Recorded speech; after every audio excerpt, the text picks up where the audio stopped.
I do this journaling exercise with the Lord where I ask him questions and listen and document what he says. And I was talking to him about creativity and the things I want to create, and he told me to go and interview a rose. Interview the rose bush and ask it about creativity. Now I thought, okay, how do you interview a rose bush?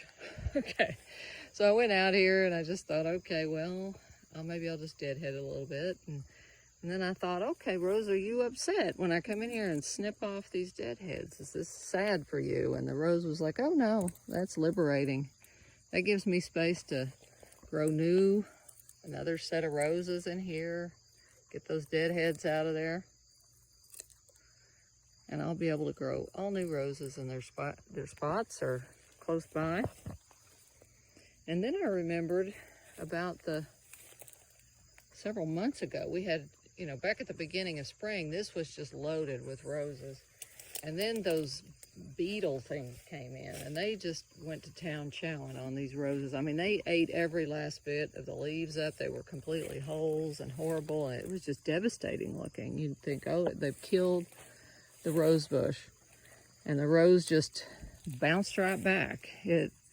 Now here we are a couple months later. You can't tell that the bugs have been eating on it. The Japanese beetles are gone. They're not around. And the rose has just blossomed out again. It's getting more roses in, and it's got new leaves. And it didn't let the devastation kill it.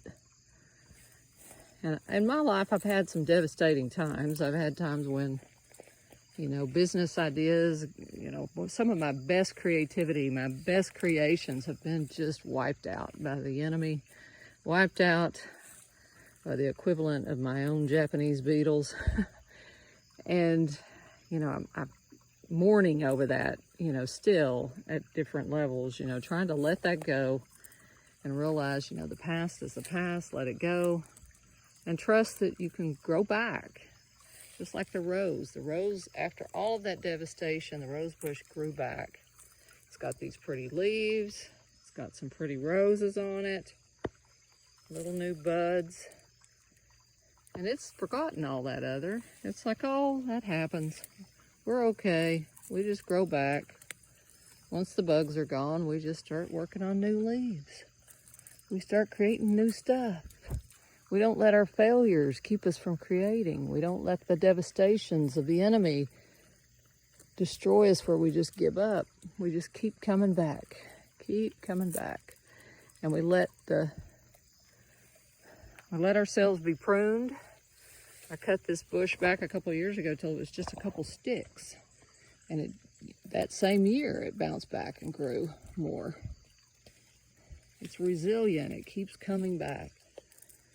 I want to be more like this rose bush and trust the creative process. Trust that even though things are damaged or destroyed or creations are lost, that I can create new stuff and keep blooming and keep blossoming and make room for the new stuff by letting go of the deadheads. So ask yourself, what can you learn from the rose bush?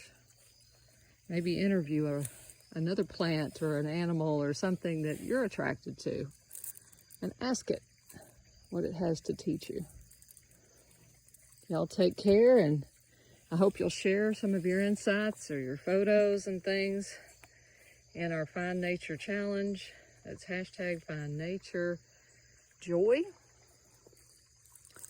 And tag us at Spirit Tree Farms. Y'all take care, and God bless.